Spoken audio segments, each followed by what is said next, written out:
Hey guys, thanks for tuning in to In Gear. This week we dig deeper to find out what Formula E was about. Then we drove the Chevrolet Malibu. And finally we took the thumping KTM 690 Duke R for a ride. Enjoy!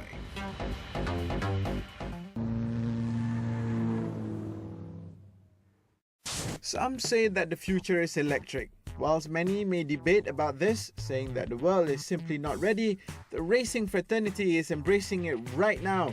And how do we know this? Now, introducing Formula E. The greenie in motor racing is indeed green in every sense of the word. Who would have thought that there would be blokes out there who would go the extra mile and not only take current EVs racing, but creating new technology and also a racing series to see what else can be discovered via racing and research. Technology employed in F1 cars are used to make road cars more efficient, exciting, etc. Only the same can be expected from Formula E and the future EVs. But for a racing series to be truly green and embody efficient consumption philosophies, a rethink of racing as we know it is necessary in front and behind the scenes. So naturally we wanted to know more, and when the Formula E fanfare was in town last year, we jumped at the opportunity to interview Alexandro Agag, the CEO of Formula E Holdings, and we asked him why should we care about Formula E. Well, because petrol heads, and I myself am a petrol head, I've been in racing for a long time, in, let's call it combustion racing, like technology. And technology is part of motorsport. Also is sound, also is all the other things that we like, but technology is part of it. And technology is going in the direction of electric. And the more the technology improves, the faster these cars will go. They won't make more noise, probably they will make the same noise, which is less, obviously, but they will become a challenger to combustion cars and eventually become faster than combustion cars. So I think the people who like racing and motorsport, they like cars going fast. These are the cars that will go fast in the future. So have a look at it. But why should I care now? Why should I care today? Well, you and I, well, me especially, I'm a little bit older, but the ones who should care are the younger generation. These kids who are concerned about the environment, who are going to live in the planet in 50 or 60 or 70 years. I won't be here in 100 years or 80 years, but some of them will be. And they will have a big problem if there is climate change and there is massive pollution in the air. So they care. And these kids, when they buy a car, what we need to try is that car is electric. So that's why they should care. And you have a fantastic story about the people in London putting you through a test, allowing you to either race or not. Tell us about it. Well, the noise is a key part of the championship, and we think it's an advantage to have a lower noise. We're going to race in the heart of cities. And for example, in London, they told us, bring your car to the place we're going to race, in the heart of London, Battersea Park. Race it at 5 a.m. in the morning. And if anybody wakes up, any of the neighbors wake up, there's no race. We took it there, we raced it around, it didn't wake up anyone, and we're going to have a race in the heart of London.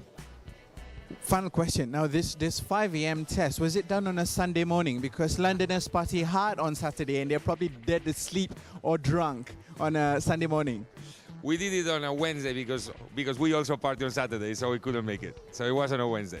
Okay, great, Alejandro. Thank you. Thank you so much. Thank you. Thank you. Another interesting thing that people always overlook when talking about motor racing is the logistics required to pull off a single race. To put things in perspective, the race in Malaysia saw DHL, the official logistics provider for the race, deliver 40 electric racing cars, numerous containers and spare parts, and lithium-ion batteries to Putrajaya. If that process of forwarding was not green, then it negates the very core of what Formula E stands for. We spoke to Ilhami Arslanoglu, the Vice President of DHL Customer Solution and Innovation Automotive Asia Pacific, to see how DHL does it. Motor racing is something that is humongous. At any time, you will have crates and crates and crates and trucks and lots of stuff. But Formula E is trying to promote a greener form of racing. Sort of like a paradox there. Tell me about it. I would not necessarily say it's a paradox. It's an opportunity to work upon, which we have been addressing. And as mentioned before, we are finishing off the race calendar within one geographic region and moving then to the others to really address the sustainability agenda from one angle. But on the other side, I'd like to highlight also that for the first race in Beijing, most of the equipment and material was coming from Europe, and we used about 10 to 15% of the entire equipment in terms of tonnage was actually moved by train from Europe into Asia, and from here then onwards. So it's probably one of the greenest transport modes which is available, and we are expanding that kind of penetration away from maybe more carbon foot investment requiring solutions into lesser ones. Let's talk about economies of money, but also economies of ecology.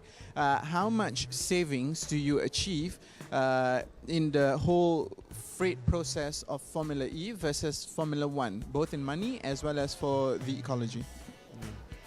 Well, I'm not able to, extend any values, monetary values, at this point in time, and at the moment it's far too early in the process. We just, are talking here about the second race, but there will be some significant savings, I would expect, by basically grouping the race in one geographies and moving them across the continents once they are completed in one geography. But it's too early to look into that. But certainly, I think after the first year of this new race calendar, which is also slightly on a reduced scale compared to other race events. We talk about 10 races at the moment here, whereas other events do carry more races basically. But I think after the first year we will make an evaluation around that. But I expect some significant amounts there. But I'm sure you have a projection. Again, we don't know at the moment, in terms of monetary value, and but yeah, I think we would talk about some double-digit figures and percentages. Great. Yeah. Okay, thank you. Thank you so much.